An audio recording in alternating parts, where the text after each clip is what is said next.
기도하겠습니다. 하나님 아버지 감사합니다. 이 아침에도 은혜를 갈망하고 주의 얼굴을 구하기 위해서 주의 전에 모였습니다. 주님 도우셔서 성령을 통해서 주 예수 그리스도를 더욱 사랑하고 말씀을 통해서 하나님을 알아갈 수 있도록 은혜를 도와여 주옵소서. 새벽에도 주님께 제목을 담아서 기도의 소원을 담아서 또 믿음의 예물을 올려드립니다. 주님 받아주시고 흠양해 주시며 믿음대로 기도대로 주님 역사하여 주시옵소서. 예수님의 이름으로 기도합니다. 아멘. 아멘.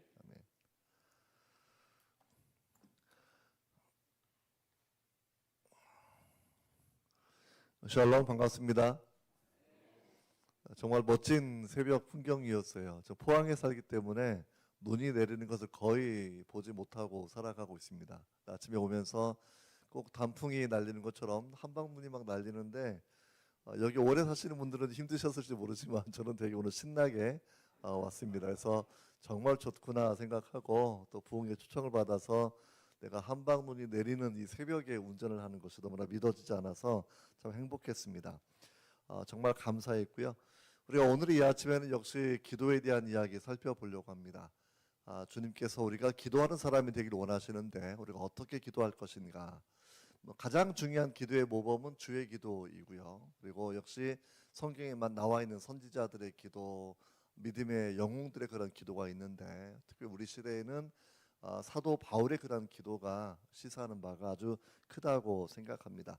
오늘 주제가 속사람인데요. 다 아시는 것처럼 겉사람은 날로 후패해져 가고 점점 늙어가고 있고 속사람은 날로 새로워지고 있다라는 바울의 고백이 제가 20대 때는 전혀 이해가 되지 않았습니다. 20대 때는 몸과 마음의 나이가 거의 똑같은 나이이기 때문에 상관이 없었는데 50대가 넘어가다 보니까 마음은 젊은데 몸은 조금씩 딸리는 걸 제가 느끼게 되고 그래서 그게 이제 마음에 와 닿더라. 그래서 20대는 전혀 이해하지 못하는 내용이 오늘 우리가 보는 본문에 다루는 내용이라고 생각하면 되겠고요. 여기 모이신 분들은 늘 몸은 어쩌면 인생을 따라가면서 몸은 조금씩 근력이 약해지고 힘이 약해질 수 있지만 우리가 기도해야 되는 제목들 우리 속사람은 강건하게 살아갈 수 있도록 하는 그러한 마음의 소원을 가지면 좋겠다고 생각합니다. 잠언 18장 14절을 바라보시면 잠언 18장 14절인데 사람의 심령은 그 병을 능히 이기려니와 심령이 상하면 그것을 누가 일으키겠느냐. 그렇죠? 사람의 심령은 사람의 스피릿, 사람의 마음은 그의 병을 능히 이길 수 있는 힘을 제공해 주고 있는데 만약에 사람의 마음이 병들면 그 어떻게 살아갈 수 있겠느냐라는 그런 교훈을 우리에게 주고 있습니다. 몸이 아픈 것 우리가 정신적으로 이길 수 있다 이런 포함된 그런 내용들일 텐데 중요한 것은 몸의 건강보다도 마음의 건강이 더 중요한데 사람들이 마음의 건강을 신경을 많이 쓰지 않고 몸을 가꾸는 데에만 열심히 집중하는 그런 모습들을 바라보게 됩니다. 어제도 우리가 기도한 내용을 잠깐 기억해 보시면 바울의 기도 다 기억나시죠? 어떻게 바울의 기도가 시작이 되었습니까? 어제도 진리와 계시의 성령을 우리에게 부어주셔서 하나님을 알게 하옵소서 기억나시죠? 진리와 계시의 성령을 부어주셔서 마음의 눈을 밝히 열어주옵소서. 마음이 열리게 되면 정말 성령의 은혜 가운데서 부르심의 소망, 거룩한 부르심의 소명을 주님 깨닫게 해주십시오. 그리고 성도에게 약속해 주셨던 기업의 풍성함을 알게 해주십시오. 그리고 우리를 때에 따라 도우시는 하나님의 역사의 위대한 능력들, 하나님의 능력을 우리로 경험하게 해주십시오. 라는 그런 기도가 어제 드렸던 그런 기도라고 생각해 본다고 하면 오늘 역시 사도 바울은 감옥에 갇혀 있으면서 또 다른 기도의 색깔을 우리에게 보여주고 있습니다. 우리가 14절을 바라보시면서 이제 오늘 바울의 기도 속사람의 강건함을 위한 기도인데요. 제목은 따라해 봅시다. 속사람의 강건함을 위한 기도. 이 속사람 우리 마음, 우리 영혼 생각하시면 되겠고 마음과 영혼이 어떻게 건강할 것인가라는 그런 부분에 대해서 우리가 함께 생각해 보기를 원합니다. 자, 14절을 바라보시면 이렇게 시작이 되고 있는데 이러므로 내가 하늘과 땅 위에 있는 각 족속에게 이름을 주신 아버지 앞에 무릎을 꿇고 빕니다. 무릎을 꿇고 내가 기도합니다. 이렇게 되어 있습니다. 기도할 때 가장 중요한 것은 기도의 대상이 제일 중요한 거예요. 어떤 분들의 기도를 들어보면 마치 시를 쓰는 것처럼 또는 수필을 쓰는 것처럼 아주 멋진 문장들이 있는데 대상이 명확하게 표시가 안 된 분들이 종종 있습니다. 그것은 이제 제가 생각했을 때는 아마 다른 사람들의 귀를 즐겁게 하는 기도다 이렇게 생각을 하고, 이게 하나님께 드려지는 기도는 아니다, 저는 그렇게 생각하고, 제가 잘 아는 사람도 그런 분이 있어서 늘 틈틈이 권면을 하고 있지만 잘 듣지는 않는 것 같습니다. 우리가 바라보면서 정말 우리가 아버지께 기도하는데, 아버지가 누구냐면 오늘 14절에 나와 있는 것처럼 하늘과 땅 위에 있는 모든 각 족속에게 이름을 주신 분이다, 이렇게 설명해 주고 있어요. 기도할 때마다 우리가 온 인류를 생각해도 한국 사람, 미국 사람, 일본 사람, 중국 사람, 아프리카 나누어서 우리는 별로 나랑 가까이 되지 않으면 좀 멀게 느껴지는데, 사실은 인류는 한 혈통으로 하나님이 창조하셨다고 성경 우리에게 설명해 주고 있습니다. 사도행전 17장 바라보시면 사도 바울이 아테네라고 하는 아덴, 철학의 도시 아덴을 갔을 때 그들에게 전도할 때 그렇게 말을 이어가기 시작을 합니다. 인류는 한 혈통으로 창조해 주셨다라는 것. 다시 말하면 인류의 조상을 거슬러 올라간다고 하면 저는 경주김가니까 김할지에서 끝나는 것이 아니라 성경대로 올라가면 우리는 노아의 세 자녀로 올라가게 되고, 또 노아의 자녀를 통해서 아담과 하와로 올라가게 되고, 결국 모든 인류 81억 명의 인구는 아담과 하와의 자손이다라는 것이 성경에서 우리에게 보여주는 한 가족의 내용이라는 거예요.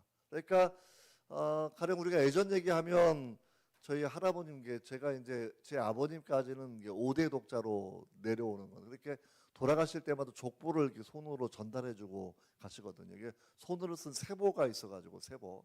근데 그 세보가 왜 필요하냐면 그게 있어야 예전에는 또 이제 자기 집안을 지켜나가는 거니까 세보 뒷부분에 또 새롭게 이름을 써가면서 계속 이제 전달해주는 부분들입니다.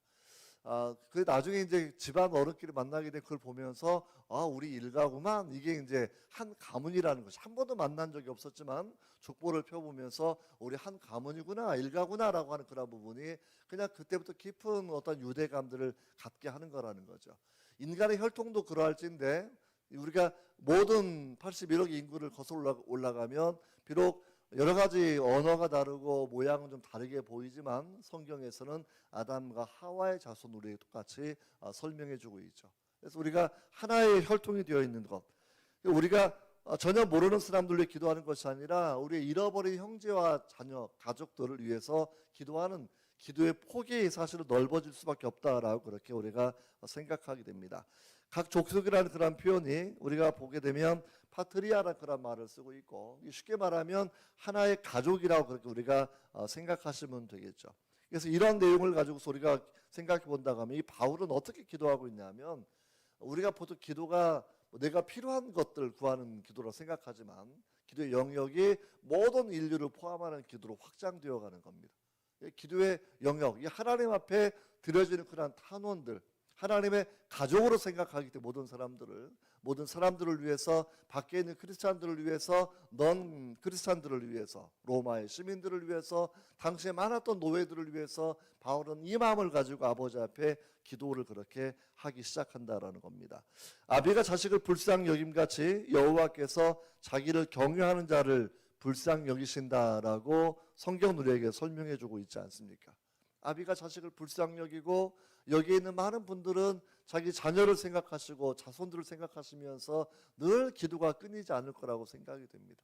좀 더 그들이 하나님 앞에 바로 살기를 기도하고 있고 또 기대하고 있고, 그것이 부모가 자녀를 향한 긍휼한 마음을 가지는 것처럼 우리 같은 사람도, 우리가 악한 사람, 그렇게 선하지 않은 사람이라고 해도 자기 자녀를 귀하게 여길 줄 아는데 하물며 천부께서 우리를 긍휼히 여기지 않겠느냐라고 예수님께서 그렇게 우리에게 분명하게 설명해 주셨습니다. 우리가 바울이 기도하는 그런 내용을 바라보면서 바울이 기도하는 그런 내용은 하나님의 뜻을 구하는 기도였다라고 하는 그런 부분을 생각해 보시고, 하나님의 뜻에 맞도록 구하는 것, 이게 부모님이 자녀들이 서로 우애롭게 지내기를 원하는 것처럼 하나님께서는 비록 민족으로 많은 민족이 나누어져 있지만 모든 사람들을 향하여서 서로 형제를 가지고 그들을 향하여 기도하기를 원하시는 그런 마음을 오늘 본문을 통해서 보여주고 있습니다. 근데 바울이 그렇게 탄원하는 기도, 모든 사람들을 바라보면서 전도의 영역으로 삼고 선교의 영역으로 삼고 기도할 때 어떻게 기도하냐면 내가 무릎을 꿇고 기도합니다라고 기도하고 있습니다. 기도할 때 앉아서 기도할 수 있고요, 서서 기도할 수 있고요, 또 손을 들고 기도할 수도 있고요, 때로는 엎드려 기도할 수도 있고요. 우리가 기도의 유형은 굉장히 다양한 모습들이 분명히 있지만 무릎을 꿇는다라는 말에서 우리가 생각해 보는 것은 절대적인 겸손입니다. 하나님 앞에서 우리가 절대적인 겸손을 가지고 창조주 앞에 겸손하게 요구하는 것. 성경을 바라보면 에스라가 이스라엘 민족의 죄를 고백했을 때 그는 무릎을 꿇고 하나님 앞에 통곡하며 기도합니다. 예수님은 겟세마네 동산에서 하나님의 뜻은 십자가를 지는 뜻을 이루실 때에도 무릎을 꿇고 반복해서 기도하고 계십니다. 스데반은 역시 돌에 앉아 순교하면서 그는 무릎을 꿇고 기도하는 모습으로 그렇게 마지막 인생의 모습을 보이면서 그는 그렇게 순교하게 됩니다. 이게 중요한 건 다양한 형태의 기도 형태가 있는데 중요한 건 우리가 하나님 앞에 절대적인 겸손을 가지고 Have mercy, 내게 하나님 자비를 베풀어 주십시오라는 그러한 기도, Have mercy on me 하면서 우리가 기도하는 것이 필요하다라고 생각해요. 미국의 목사님 중에 한 분은 빌 하이벨, 지금에 아마 은퇴하셨을 텐데 빌 하이벨스 목사님이 썼던 책 한번 읽어본 적이 있었는데 그분은 미국 사람인데 침대에서 내려오면 무릎을 꿇고 기도한다. 아주 색다른 내용이었어요. 원래 미국 사람들이 무릎을 잘 꿇지 못하거든요. 그런 훈련을 받지 않아서. 근데 그가 자신의 어떤 경험담을 써놓는 거예요. 왠지 모르지만 내가 무릎을 꿇고 기도할 때 기도가 참 잘 응답된다 이런 얘기를 해요. 그래서 우리 경험상을 생각해 본다고 하면 여러분 자녀들이 와가지고 어머니 아버지 용돈 그러면 뭐 좀 주죠. 근데 갑자기 자녀가 와서 무릎을 탁 꿇으면 언제 무릎을 꿇어요? 결혼할 때 무릎을 탁 꿇고 제가 데려왔습니다. 아니면 뭔가 굉장히 중요한 사업을 해야 되는데 좀 필요했을 때 또 무릎을 탁 꿇고 예, 무릎을 꿇는 것은 자녀가 부모한테 가지는 가장 겸손한 모습이라는 거예요. 그러니까 비록 외형적인 무릎을 꿇든지 마음의 무릎을 꿇든지 간에 우리가 하나님 앞에서 무릎을 꿇는 겸손함이 기도의 가장 중요한 요건이다라고 그렇게 우리가 생각하셔야 됩니다. 이런 배경을 쭉 설명한 다음에 기도할 때 우리는 아버지 앞에 기도하는 거다. 아버지 앞에. 이게 아저씨한테 기도하는 게 아니에요. 가끔 어떤 분들은 아저씨한테 기도를 하시는 것 같더라고. 그래서 나를 도와주실까? 뭐 아저씨는 나를 도와줄 이유가 별로 없습니다. 근데 아버지는 내 말을 잘 들으시는 거죠. 내가 그분의 자녀이기 때문에. 그래서 아버지 앞에, 이게 주의 기도도 하늘에 계신 우리 아버지, 아빠, 아버지 같은 그런 말인데 우리가 그런 아버지여 하고 기도하는 것 분명히 필요하다고 생각합니다. 자, 오늘 본문의 말씀은 좀 복잡하긴 한데 크게 네 가지의 요점이 여기 담겨져 있습니다. 16절부터 17절 전반부까지가 영어로 보면 이게 대절인데 이게 하나의 기도의 내용이에요. 그 다음이 17절 후반부부터 19절 앞에까지가 두 번째 기도의 내용이고요. 19절 중반부터가 19절 마지막까지가 세 번째 기도의 내용이고 20절은 이제 성령에 해당되는 그런 부분으로 그렇게 기록되어 있습니다. 우리가 이걸 보면서 네 가지 꼭지를 가지고 함께 생각해 보기를 원해요. 자, 16절부터 17절까지 같이 한번 읽어보도록 하겠습니다. 시작. 그의 영광의 풍성함을 따라 그의 성령으로 말미암아 너희 속사람을 능력으로 강건하게 하시오며 믿음으로 말미암아 그리스도께서 너희 마음에 계시게 하옵소서. 여기까지가 하나의 기도예요. 영어로 보면 이게 대절에 잘 표함되어 있어서 이게 목적형인데 목적형. 기도할 때 이걸 가지고 바울이 지금 첫 번째 기도하고 있습니다.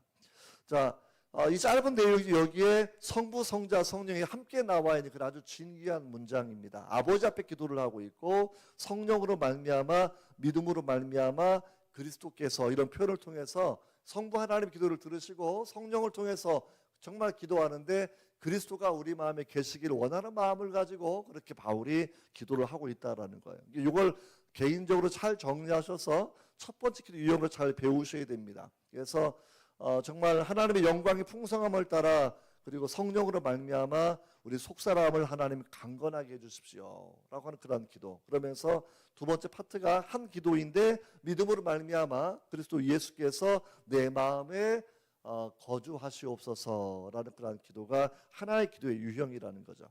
자, 속사람을 위한 그런 기도가 이렇게 시작되는 그런 이유가 있습니다. 기본적으로 여러분, 이 속사람이라고 얘기했을 때 아버지께서 그분의 영광의 풍성함을 따라서 하나님의 영광의 풍성함, 밤하늘 바라보면 밤하늘도 사실 굉장히 아름답지 않습니까? 은하계를 바라보면 그분의 지으신 작품을 바라보면서 우리는 하나님의 위대하심과 아름다우심을 우리는 그렇게 생각하게 돼요.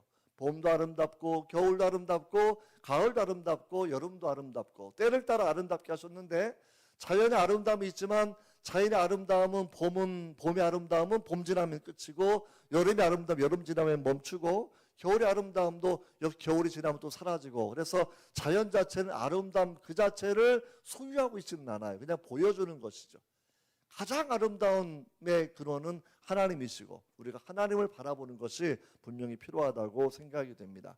아버지께서 그분의 영광의 풍성함을 따라서 그분의 성령을 통하여 여러분의 속사람을 능력으로 강건하게 하시기를 기도합니다. 이게 우리가 세 번역으로 하면 이런 그런 기도예요. 하나님 아버지께서 그분의 영광의 풍성함을 따라서 그분의 성령을 통하여 여러분의 속사람을 능력으로 강건하게 하옵소서라는 그러한 기도. 바로 이어지는 기도가 믿음을 통해서 그리스도께서 여러분 가운데 계시기를 원합니다라는 그러한 기도입니다. 이걸 통해 우리가 여러분 생각해 볼 게 여러 가지가 있어요. 왜 사도 바울이 속사람을 강조하는가라고 얘기했을 때, 우리가 보통 시편 42편도 마찬가지인데요. 늘 시편을 쓴 기자도 고백하기를 자기 심령이 낙심하고 불안해하는 것들에 대해서 굉장한 긴장감들을 가지고 살아가고 있습니다. 하나님을 갈망해야 되고, 그래서 내 심령이 속에서 불안해하지 않고 낙심하지 않도록 자기 마음을 자꾸 일깨우고 격려하는 것, 이런 의식이 필요하다라는 거예요.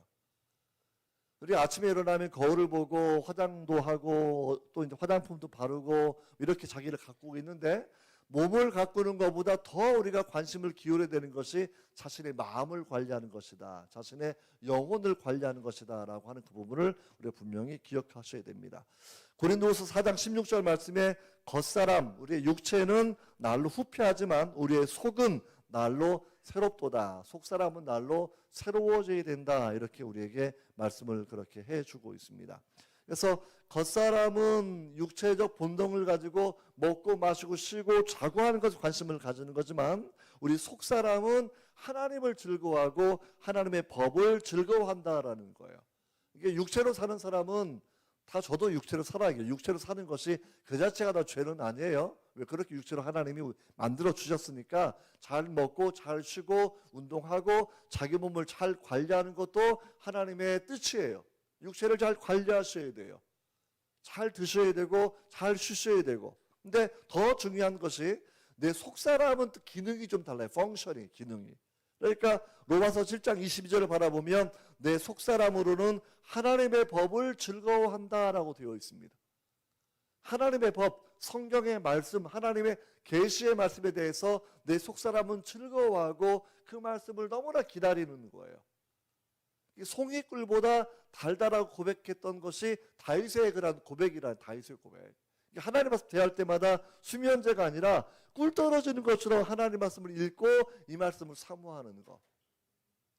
꿀을 이제 저는 처음 먹어보았던 기억이 늘 지금도 잊혀지지 않아요. 군산에 살다가 방학 때가 되면 이제 종종 바쁘시니까 애들은 다 시골로 보내버리는데, 그럼 이제 할아버님 할머님 댁에 와가지고 한 달만 길게 시간을 보내고 가는 거잖아요. 근데 가끔 이제 어머님 딱 오시더니, 어느 날 오시더니 저랑 동생이랑 둘이 있는데 할머니 할아버지 다 안 계시고 조부님 좀 다 안 계시고 밖에 나가신 사이에 딱 보시더니 누워, 그러는 거 누워. 그래서 막 딱 누웠어요. 갑자기 어머니가 말씀하시니까 그다음에 입을 벌려 그러는 거예요. 입을 쫙 벌렸어요. 그랬더니 어떤 단지를 딱 열더니 한 숟갈씩 뭐를 탁탁 입에 넣어주는 거예요. 와, 그렇게 저는 그렇게 달달한 거 평생에 처음 먹어봤습니다. 뭐가 딱 들어왔는데 그 황홀한 맛, 이게 할머니 안 계실 때 꿀단지 열어가지고 그거를 그냥 하나씩 넣어주는 거였거든요.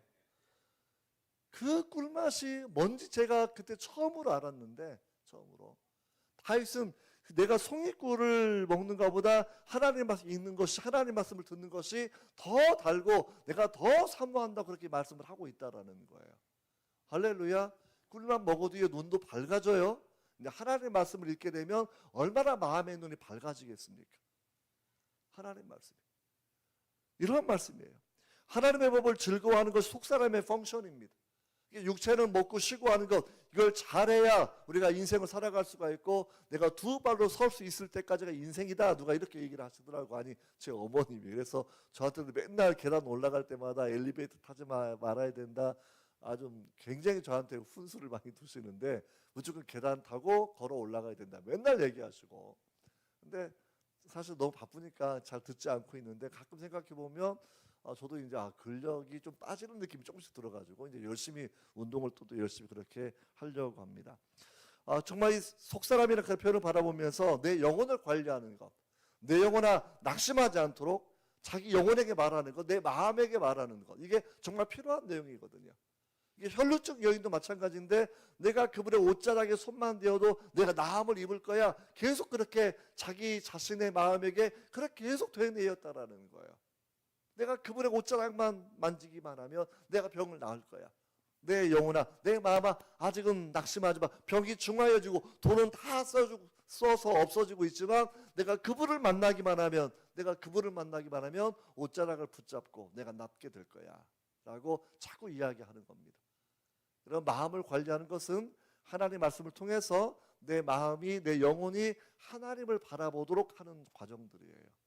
육신의 눈은 세상을 자동적으로 바라보게 되어 있지만, 우리 하나님 말씀을 통해서, 영의 눈을 통해서 하나님, 눈에 보이지 않는 그 하나님을 보는 것처럼 대하고 살아가는 것이 분명히 필요하다라고 여러분 그렇게 생각합니다.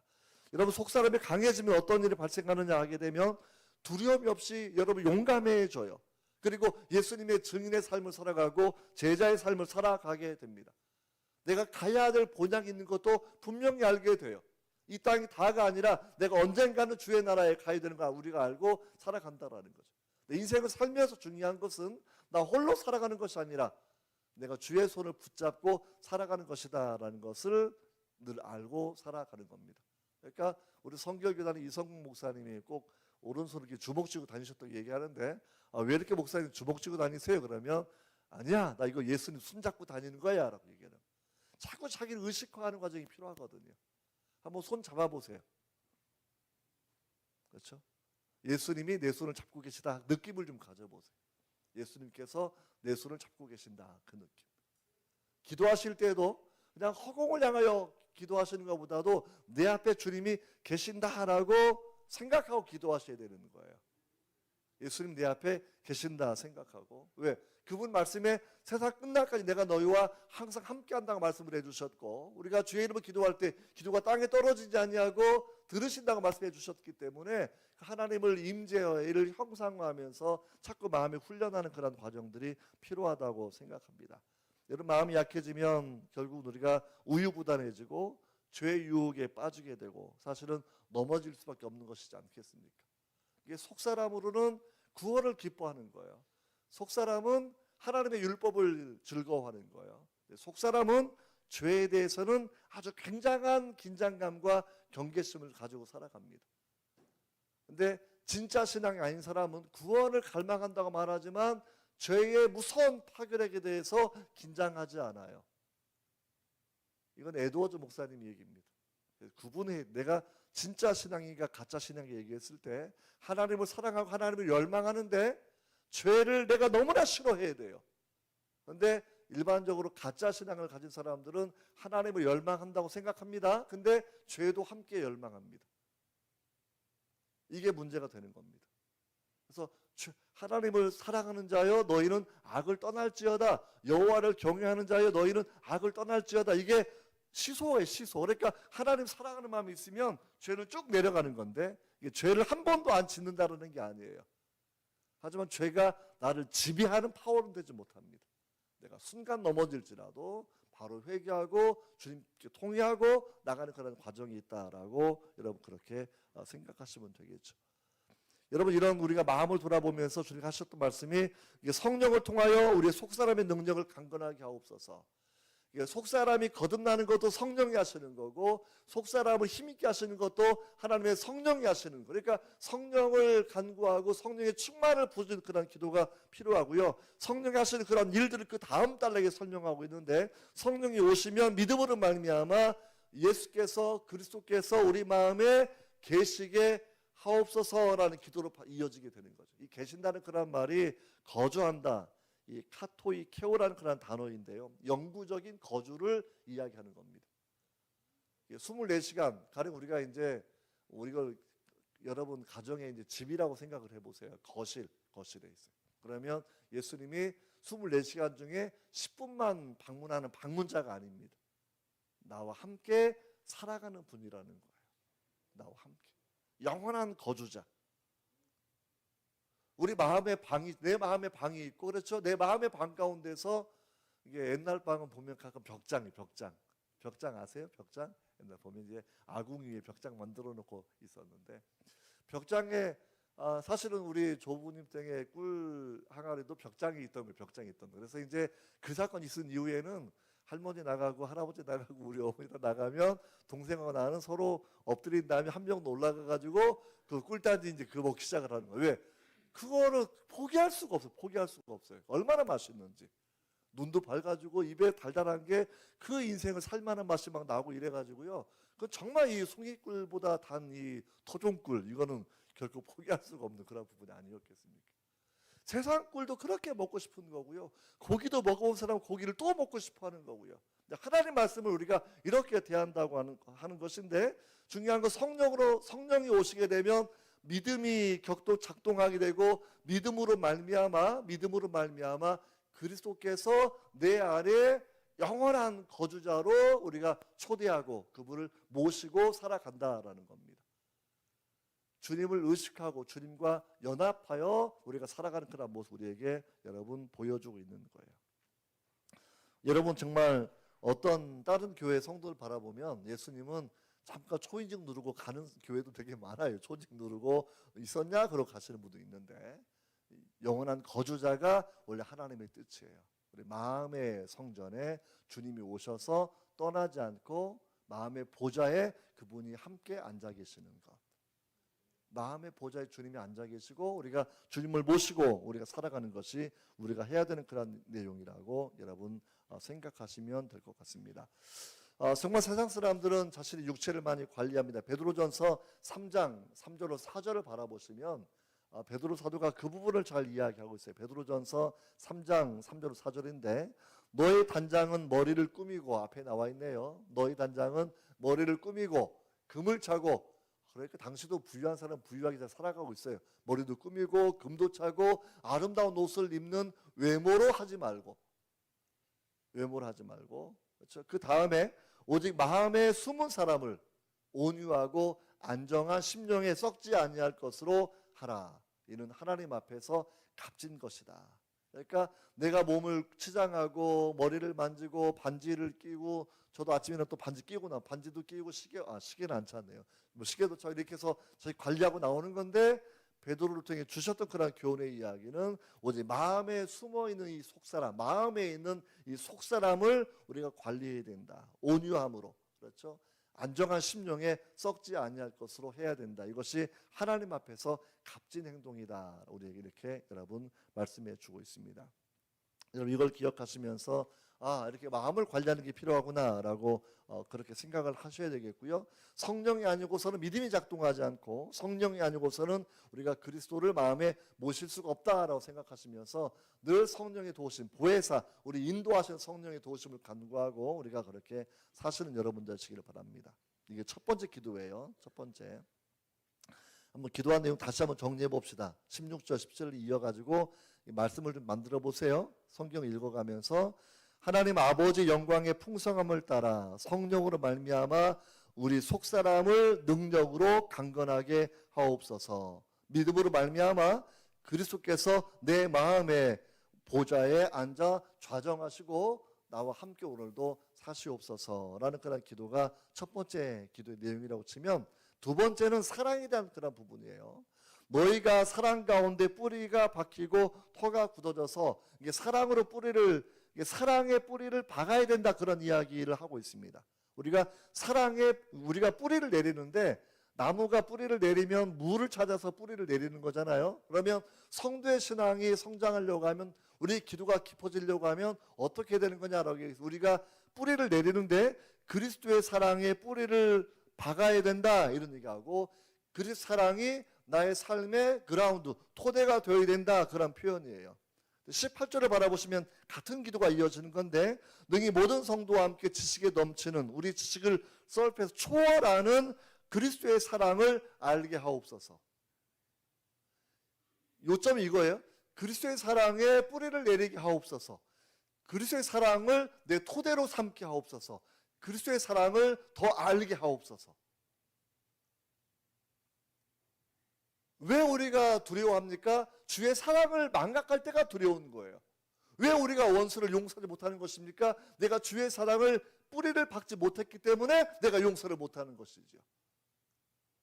주의 사랑이 우리가 뿌리를 내리는 근원, 우리가 사랑을 먹고 자라는 거죠. 이게 자녀도 우리가 키워보면 어머니 아버지 사랑을 많이 받은 아이들이 마음이 건강하지 않습니까? 성도 심령의 건강은 하나님 아버지의 사랑에 뿌리를 박은 거예요. 그리스도 예수의 사랑에 뿌리를 내리고 살아가는, 다시 말하면 외형적으로 우리가 인간적으로는 굉장히 어려운 상황일 수도 있죠. 어려운 상황이.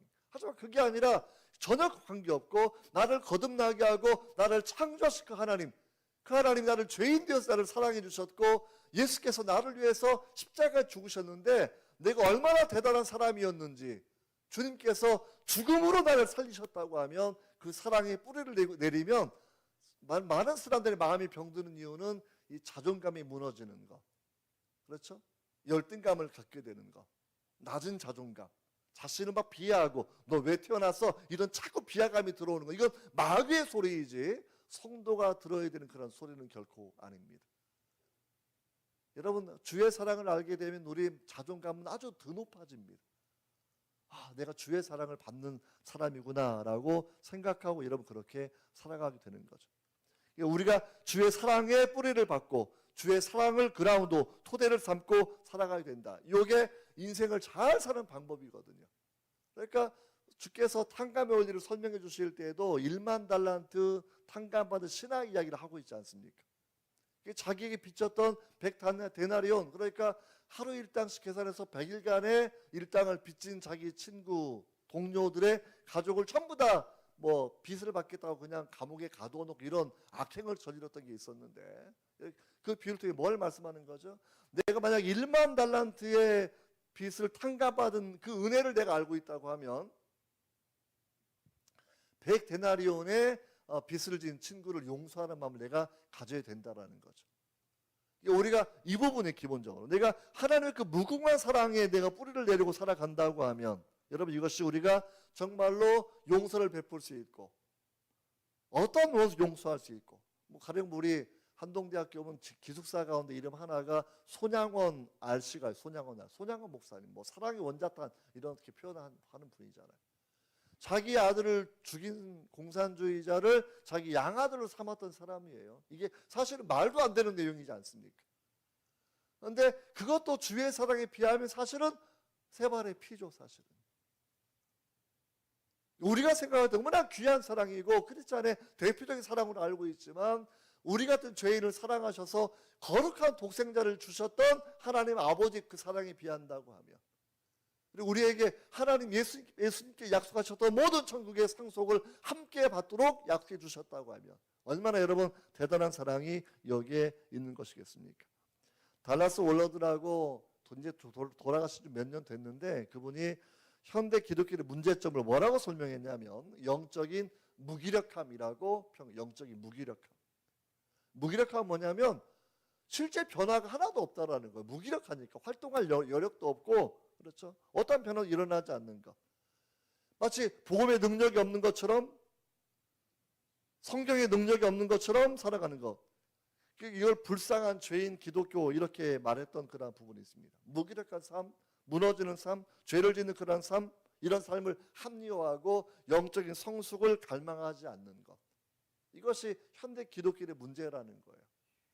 여러분, 하나님을 갈망하십시오. 그분의 사랑을 알기를 갈망하십시오. 오늘 본문에서 바울이 가르쳐주는 것은 우리가 모든 지식에 넘치는 그리스도의 사랑을 알게 하옵소서. 사랑을 아는 만큼 하나님을 신뢰하는 거고, 사랑을 아는 만큼 내가 행복한 성도로 살아가게 되는 거거든요. 행복한 성도로. 여러분, 영적인 무기력증 우리가 반드시 이건 극복하셔야 됩니다. 그래서 스펄전 목사님도 이렇게 설명하고 있는데, 제너럴 크리스천, 일반적인 크리스찬이 있고 은혜 안에 사는 크리스찬이 있다.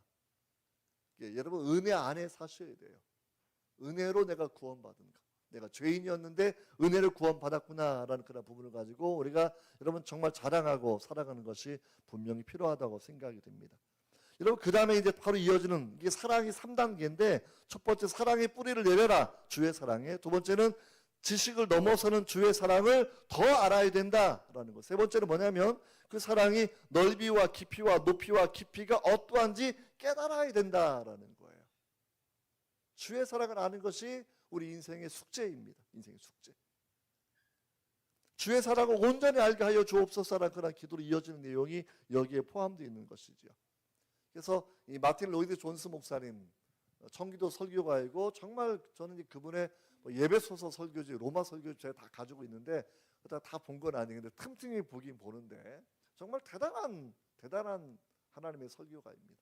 근데 그분 이렇게 말씀을 하셔요. 그분도 아까 달라스 올러드는 이제 미국에 있었던 기독교 영성 사상가였고, 마틴 로이드 존스 목사님이 영국이 나왔던 마지막 청교도 설교가예요. 마지막 설교가인데, 그분은 현대 교회의 문제가 뭐냐라고 얘기했을 때 성도를 향한 그리스도의 사랑을 알지 못하는 것이다 라고 말하는 겁니다.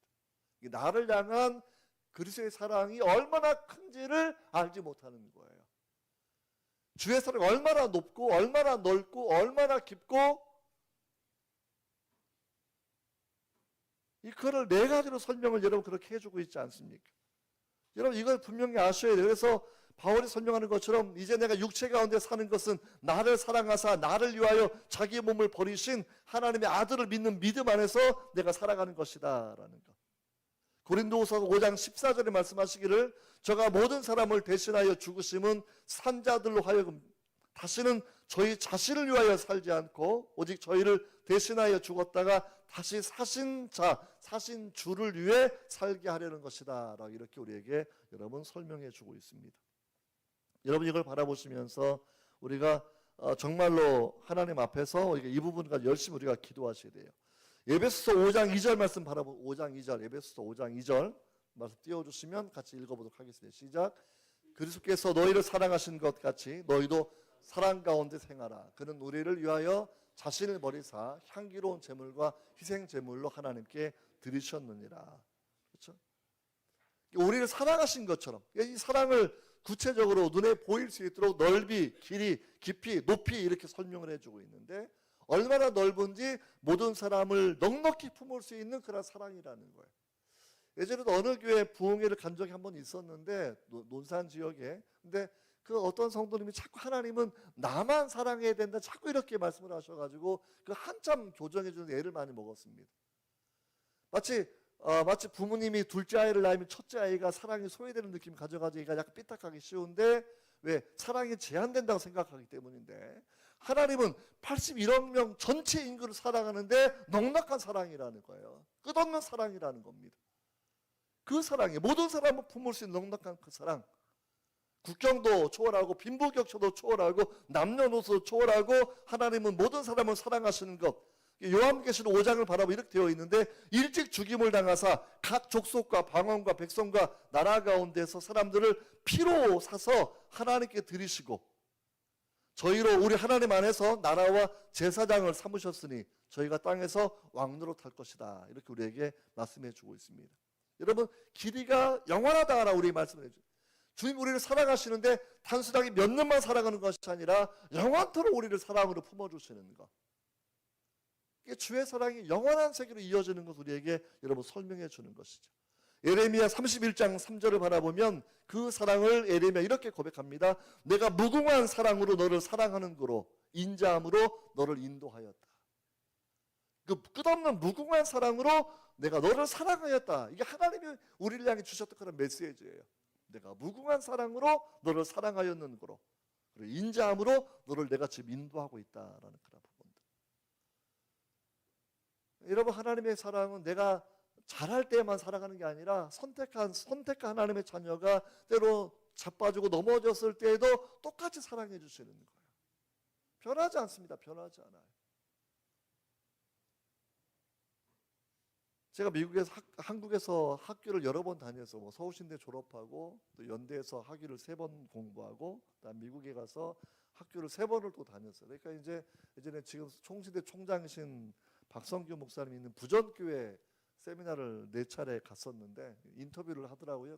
예배 시간에 대놓고. 아유, 뭐 이렇게 가방끈이 되게 기신데 집에 돈이 많으신가 봐요. 뭐 이런 얘기를 대뜸 물어보신 장면이 생각이 났습니다. 저는 정말 가난한 집에 태어났었거든요. 정말 가난한 집에. 뭐 생활보호 대상자 이런 거. 그러니까 우리 집에 훌륭한 건 족보밖에 없어. 족보밖에. 그러니까 늘 부모님과 할아버지 할머님은 족보를 많이 가르쳤고, 그래서 그분들이 생각했을 때 하나님 안 믿으시니까 그게 이제 정신교육이지. 그걸 강하게 해주시려고. 근데 저는 별로 도움 못 받았어요, 개인적으로. 근데 교회 주일학교 친구를 따라서 초등학교 2학년 때 교회를 처음 나갔는데, 전 나가자마자 족보보다 위대한 내 신분을 알게 되었습니다. 뭐 복음성가를 배우는데요, 왕 나는 왕자다. 뭐 이거 하나 다 배우면 그게 다 끝났어요. 뭐 70대 족보를 배우면서 뭐 몇 대 조상이 뭐 과거에 급제하셨고 뭐 이거 하셨고 너도 할 수 있어 이거 말해주는 게 아니라 이미 내가 하나님 나라의 왕자가 되어 있는 거. 그냥 뭐 살아있는 신분증을 하나 딱 받는 순간부터 야 이거다 요거 교회 오게 되면 이거 족보 이거 안 배워도 되고 내가 하나님의 자녀가 되는 거구나, 왕자가 되었구나라는 것이 얼마나 그렇게 기쁘게 그렇게 생각되었는지 모릅니다. 여러분, 정말 우리가 하나님 아버지 생각해 보면서 좀 우리를 끝까지 사랑하시는 거. 그러니까 제가 미국 가서 공부할 때도 제가 특이했던 게 뭐냐면 저는 장학금을 되게 많이, 제 자녀들 바라보면 저만큼 장학금을 받지는 않더라고요. 성적 장학금 받는데 저는 학교 플러스 외부까지 다 받아야 내가 생활을 했기 때문에 늘 장학금 공고가 나오면 맨날 그걸 저는 응모를 해요. 왜? 먹고 사는 길이 그거밖에 없었기 때문에. 그래서 그거에서 이제 장학금 지원하면 장학금을, 근데 지원하면 10개 지원하면 9개는 다 저한테 날라와요. 그래서 친구들이 저를 되게 부러워하고 시샘을 했어요. 처음에는 같이 하자고 하더니 나중에는 같이 안 해. 왜? 하면은 제가 되니까. 그래서 이제 너는 장학금 왜 달고 사는지 저도 잘 모르겠더라고요. 학교 가면 풀스칼라십을 제공해주고 뭐 생활비도 조금 받는 것도 있고, 근데 늘 모자라니까 또 외부 장학금이 또 들어오게 되고, 또 물론 그래도 제 아내가 늘 고생하고 또 일하고 또 함께 살아왔었는데, 제가 박사학위 받을 때, 그렇죠? 박사학위 받을 때 이제 우리나라는 늘 대표만 받아요. 학부생 대표, 석사 대표, 박사 대표 받는 건데, 미국은 모든 사람이 다 졸업장을 총장에게 받아요. 이게 학부생들도 한 명도 떠나지 않고 순서를 기다리면 총장님하고 사진 찍고 내려가야 되는 거니까. 그럼 이제 하이라이트는 박사과정 수료자들이 나가는 건데, 그때는 총장님이 단 밑으로 내려오셔요. 그리고 악수를 하고 단 위에 올라가는 것은 내 심사위원들 5명 중에 4명이 3명이 함께 올라갑니다. 그래서 올라가서 뭐 해주는 거냐면 전광판에 이제 뭐 기호킴 써 있고 학위 논문 써 있고 그다음에 이제 학위 박사학위 후드를 씌워주는 시간을 갖는 거거든요. 얼마나 영광스럽습니까? 저는 미국에서 한국 정치 사상을 공부한 게 아니라 오리지널 미국 정치 사상을 공부해서 제가 미국 철학으로 박사학위를 받은 거니까. 그래서 정말 내가 혼자 힘들어서 하고서 이제 딱 받는 순간에 내 마음에서 들려오는 주의 음성이 들려왔어요. 거봐 아들아, 내가 약속을 지켰지. 저는 그 음성을 듣자마자 제가 울었어요. 남들이 볼 때는 박사학위 가운에 감동되게 울어 생각하겠지만, 제가 비로소 내가 왜 미국에서 그 많은 장학금을 받고 살아왔는지, 한국에서도 내가 왜 그런 많은 장학금을 받고 살아왔는지 그 이유를 알게 되었던 거예요. 무슨 얘기냐면, 제가 중학교 3학년 때인가 어느 날 용기를 내가지고 우리 아버지한테 아빠 나 목사 될까? 했더니 제 선친께서 화가 막 나셔가지고 사실 밥상을 엎어버리셨어요. 교회 가는 것도 못마땅해 죽겠는데 갑자기 목사가 된다 그러니까 이건 안 되는 거예요. 이놈은 공부시켜서 우리 아버님 소원은 이게 법대 가게 하는 게 소원이어서 판검사 옛날 어른 전부 다 그런 생각 살아오셨으니까. 근데 제가 목사님 그러니까 화가 나셔가지고 엎으셨던 그 우리 아버님 제가 생각을 해서 이제 너무 서럽고 몸도 아프고 힘든 상황이니까 교회 가서 슬피 울며 기도할 때 주님이 주시는 약속이 있었어요. 내가 너 공부시켜 줄 거야. 근데 저는 그거를 그때 그 말씀을 듣고서 제가 그냥 잊었었거든요. 잊었었던. 근데 그게 그때 생각이 나는 거예요. 그때. 근데 제가 중학교 마지막부터 30대 중반이 넘고 제가 박사학위를 44살에 3살에 받았으니까 그 긴 시간 동안에 믿음을 줄기차게 지키고 살아온 건 아니었습니다. 때로 넘어졌고, 때로 실패한 적이 있었고, 때로 쓰러진 적이 있었고, 어떤 때는 꼭 하나님 안 믿는 사람처럼 막 그렇게 주일날 땡땡이 친 적 된 날이 있었고요. 근데 하나님은 한 번도 나한테 무관심한 적이 없었어요. 그분은 신실했던 겁니다. 그래서 제가 순간적으로 고백한 게 뭐냐면 하나님 나 같은 죄인에게는 이렇게 신실하지 않으셔도 되는데 주님 너무나 신실하십니다. 그분의 약속을 지키시는데 그분이 하신 말씀이 이루어지게 하시는데 그분은 너무나 신실하셔서 내가 때로 믿음 없는 세상 청년처럼 살아갈 때에도 그분은 그 약속을 지켜주시기 위해서 장학금을 주시고 학교를 붙여주시고 후원자를 만들어주시고 필요한 모든 것들을 채워주셨던 그분을 제가 보면서 하나님의 사랑 이렇게 지속되는 거군요. 하나님의 사랑은 이렇게 신실한 거군요라고 제가 그렇게 느꼈던 때가 여러분 있었습니다. 여러분 주의 사랑 얼마나 깊다라고 하면 모든 죄인이 타락한 죄인을 끄집어낼 만큼 깊다라는 그런 부분이고요. 주의 사랑이 높다라고 이 높이는 정말 특이한 단어인데 무슨 얘기냐면 주님이 우리 마음 보좌에 계시는 것이지만 주님이 우리 마음 보좌에 계시는 그 순간부터 우리는 하늘 보좌에 주님과 함께 앉아 있는 겁니다. 영적인 눈으로 바라보셔야 돼요. 이 땅에서 어려운 것만 바라보시지 말고 영적인 눈이 뜨이게 되면 내가 주님과 함께 하늘 우편 보좌에 앉아 있다라는 예배에서 놀라운 선언을 우리가 분명히 여러분 알게 된다라는 거죠. 여러분 이거를 다시 사도 바울이 로마서 8장 이하에서 이렇게 설명하고 있어요. 내가 확신하노니 사망이나 생명이나 천사들이나 권세자들이나 현재 일이나 장래 일이나 능력이나 높음이나 깊음이나 다른 어떠한 피조물이라도 우리를 우리 주 그리스도 예수 안에 있는 하나님의 사랑에서 끊을 수 없다. 어떨 때 불안하실 때가 있지 않습니까? 하나님 사랑에 호소하십시오. 성도를 누가 내 손에서 빼앗아 가겠느냐라고 외치셨던 주님의 음성에 호소하십시오. 주님 저를 인도해 주십시오. 구원의 길로 인도해 주십시오. 내 자녀를 구원의 길로 하나님 인도해 주십시오라고 여러분 그렇게 여러분 기도하셔야 됩니다. 그래서 이런 사랑을 알게 되면 찬송가 그 아주 정말 대단한 찬송이 하나 있는데 하늘을 두루마리 삼고 바다를 먹물 삼아도 그 사랑을 더 기록할 수가 없겠네. 정말 성령 충만한 시성이 막 나오는 거예요. 하늘이 왜 짜증나 이게 아니고요. 저 넓은 하늘에 그 깊은 바닷물을 다 먹물 삼아서 하나님의 사랑을 쓰고 쏘고 또 써도 다 쓸 수 없을 만큼 하나님 사랑 무궁하다라고 여러분 성경 선언하는 것을 우리 마음 믿게 되는 것입니다. 할렐루야.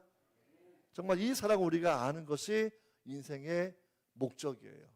사랑을 알게 하옵소서. 사랑을 뿌리내리게 하옵소서. 예수의 사랑에. 이게 두 번째 기도의 내용입니다. 첫 번째가 성령을 통해서 믿음을 통해서 우리 속사람이 강건하게 하옵소서. 그 내용은 예수님이 내 안에 계시는 것으로 설명한다고 하면 두 번째는 주의 사랑에 뿌리를 내리고 주의 사랑을 깨달아 알게 하시고 얼마나 깊고 넓고 높고 이런 것인지 알게 된 그런 기도가 여기에 여러분 포함되어 있는 겁니다. 여러분 그 다음에 세 번째 기도의 제목이 19절 중반 이하예요. 19절 중반 이하에 하나님이 시작 하나님의 모든 충만하신 것으로 너희에게 충만하게 하시기를 구하노라. 언뜻 보면 이해가 안 되는데 요점은 이거예요. 하나님의 모든 충만함으로 우리에게 충만하게 하옵소서라는 그런 기도입니다. 정말 생각하도록 굉장히 탁월한 그런 기도인데 이걸 좀 깨달아 아는 것이 분명히 필요하다고 생각이 돼요. 하나님의 충만함이 무엇일까라는 그런 부분들. 그러니까 우리가 약간의 돈을 구하고 약간의 직장을 구하고 이런 정도가 아니라 하나님의 충만함으로 내 마음에 충만하게 하옵소서. 주의 사랑이 충만하게 하시고 성령이 충만하게 하시고 진리가 충만하게 하시고 은혜가 충만하게 하시고 마치 풍선이 충만해지는 것처럼 내 감성이 충만해지고 지성이 충만해지고 의지가 충만해지고 하나님의 자녀답게 살아가게 하옵소서라는 그런 기도가 여러분 여기에 여러분 포함되어 있는 것입니다. 이 충만함의 그런 비밀을 우리가 분명히 여러분 아셔야 돼요. 충만함이 정말 이 바울의 기도를 바라보면 우리 보통 기도가 너무나 작은 기도였다라는 거예요. 여러분 입을 벌려 크게 기도하셔야 돼요. 그러니까 이 충만함을 설명하면서 뭐라고 설명하냐면 우리 가운데 역사하시는 능력들 우리가 구하거나 생각하는 모든 것에 더 넘치도록 주시는 분. 어떤 건 내가 구한 게 있어요. 어떤 건 그냥 생각만 한 게 있어요. 그래도 이 모든 것들 가운데 하나님이 넘치게 채워주시는데 물질을 채워주시는 것, 건강을 회복하시는 것, 이 정도의 영역이 아니라 하나님의 충만한 것으로 내게 충만하게 하는 것, 하나님의 형상이 완전하게 회복되게 하는 것. 제가 제일 좋아하는 대학생들 용어로는 진정한 얼짱을 만들어주시는 것, 진정한 몸짱을 만들어주시는 것. 얼짱은 얼굴이 이쁜 게 얼짱이죠. 진짜 거듭난 사람이 진짜 얼짱이에요. 하나님의 형상이 있는 거니까. 하나님 닮은 사람. 자녀한테 왜 기뻐하세요? 보면 꼭 나 닮았잖아요. 얘 반반이야. 이렇게 엄마 쪽 아빠 쪽 반반. 그러니까 자녀를 볼 때마다 참 신기한 거예요. 닮았으니까. 그래서 사실은 예뻐하고 우리가 아낌없이 주려고 늘 그렇게 사랑을 베풀어 주시지 않습니까? 우리가 하나님을 닮은 사람이 되는 것, 하나님의 은사가 충만하게 일어나는 것, 여러분 기도가 충만히 일어나는 것, 우리가 이 부분을 가지고 분명히 여러분 우리가 생각해 보셔야 됩니다. 그래서 정말 주의 사랑이 내 마음에 충만히 임한다고 하면 우리 마음 모든 열등감들은 사라지게 될 것입니다. 실패감도 사라지게 될 것입니다. 그래서 뭐 사람의 모든 나이랑 관계없이 모든 사람 하나님이 사랑하시는 거니까 정말 나이가 드셨던 우리 장로님들 열심히 기도하셔야 돼요. 왜요? 하나님 앞에서 우리가 나이가 무슨 의미가 있겠습니까? 똑같이 어린아이, 똑같이 어린아이. 정말 기도의 내용도 우리가 분명히 깊어져야 되는 생각을 해요. 우리가 성장할 필요가 있고요. 하나님이 원하시는 분량까지 충만하게 성장하게 하옵소서. 지성도 감성도 하나님을 알아가는 것을 닮아가게 하시고 온전하게 하옵소서. 오직 너희를 부르신 거룩한 자처럼 너희도 모든 행실에 거룩한 자가 되게 하라라고 하는 그런 하나님 소원을 분명히 알고 있어야 되겠고요. 요한복음 17장 26절에 말씀하시기를 내가 아버지 이름을 저희에게 알게 하였고 또 알게 하리니 이는 나를 사랑하신 사랑이 저희 안에 있고 나도 저희 안에 있게 하려 함이라. 내가 아버지 이름을 예수님이 하시는 말씀이 내가 아버지 이름을 저희에게 알게 하였다라는 것이고요. 그리고 또 알게 할 것이다 라고 말씀하고 있는 거고, 왜냐하면 이는 나를 사랑하신 그 하나님 아버지의 사랑이 하나님 아버지가 예수님을 너무 사랑하셨는데 그 사랑이 우리 안에 있다라는 것이고, 그러니까 하나님께서 예수님을 기뻐하셨던 것처럼 우리를 기뻐하시는 겁니다. 하나님께서 예수님을 정말 사랑하셨던 것처럼 우리를 사랑하시는데 왜? 우리가 주의 형제입니다. 주님이 우리를 향하여 장자권을 가지고 있는 큰 형님이세요. 형님 잘 둔 사람 얼마나 좋습니까? 좌우로 둘러보시면서 형님 잘 두셨네요. 한번 인사해 보세요. 형님 잘 두셨네. 이게 믿어지셔야 돼요. 진짜요. 그래야 천국의 상속을 우리가 받는 것도 그렇게 이해가 될 거라고 여러분 생각합니다. 내용을 이제 좀 정리해 보려고 합니다. 요점을 정리하면 성령의 능력으로 속사람을 강건하게 하옵소서. 주의 사랑의 뿌리를 내리고 주의 사랑을 알게 하옵소서. 얼마나 크고 높고 깊고 넓은지 알게 하옵소서 라는 그런 부분. 그리고 하나님의 충만함으로 나를 충만하게 하옵소서. 하나님을 완벽하게 닮아가는 삶을 살아가는 것, 주를 닮아가는 삶을 살아가는 것, 이런 기도하면서 오늘 20절, 21절 말씀이 제가 잠깐 설명드렸던 부연적 그런 내용입니다. 우리 가운데 일하시는 능력을 따라, 그렇죠? 우리 가운데 역사하시는 능력을 따라 우리가 구하거나 생각하는 모든 것에 더 넘치도록 능히하실 그에게. 이 짧은 말씀인데 묵상해 보면요, 우리 가운데 하나님이 일하시는 거예요. 일하시는 우리 가운데에서. 나 혼자 살아가는 것이 아니라 우리 가운데 일하시는데 그분은 능력이 있고요. 우리가 구하는 것도 도와주시고 생각하는 것도 도와주시고 모든 것에 넘치도록 도와주시고 때를 따라 도와주시고 이게 하나님의 은혜이지 않겠습니까? 하나님의 은혜이지 않겠습니까? 그래서 우리가 예배드리면서 말씀을 읽으면서 우리 가운데 내 마음의 소원을 들어 응답하시는 주님을 그렇게 알게 되는 거예요. 알게 되는 거. 하나님을 향해서 우리가 그런 소원을 가지고 우리가 간구하는 그런 내용들 우리가 늘 이 부분 우리가 분명히 여러분 기억하고 살아가야 됩니다. 여러분 창세기 28장을 바라보면 야곱이 처음부터 대단한 기도한 거 아니에요. 형한테 장자권 괜히 뺏으려고 했다가 형이 죽인다 그러니까 막 도망가지 않습니까? 돌베개 베고 자다가 그날 꿈을 꾸게 되고 그래서 그때 하나님 만난 다음에 야곱이 어떻게 기도했냐면 내 가는 길을 좀 지켜주시고 무서우니까 내 가는 길을 지켜주십시오. 내 자는 곳을 마련해 주시고 먹을 것을 주시고 나로 무사히 나중에 내 아버지 집에 돌아오게 하면 내가 하나님을 잘 믿고 섬기겠습니다. 이렇게 아주 소박한 기도를 해요. 야곱이 했어요. 하나님이 그 기도만 들어주셨나요? 그저 먹을 것만 해결해 주시고 잠잘 것만 해결해 주시면 된다고 얘기했었는데 그게 아니라 아주 풍족하고 아주 부유한 자가 되어서 자기 고향 땅에 돌아오게 하지 않습니까? 하나님 은혜죠. 여러분 입을 크게 벌리셔야 돼요. 그래서 정말 하나님 앞에서 우리가 온갖 구하는 것이나 생각하는 것에 더 넘치도록 능히 주시는 분 이게 하나님의 은혜다라고 생각하시고 우리가 하나님 앞에서 입을 크게 벌리고 하나님 원하시는 만큼 나를 축복해 주옵소서. 하나님이 원하시는 삶을 나로 살게 하옵소서라는 마음의 소원을 가지고 사시는 여러분 되시기를 정말 주의 이름으로 축원합니다. 기도하겠습니다.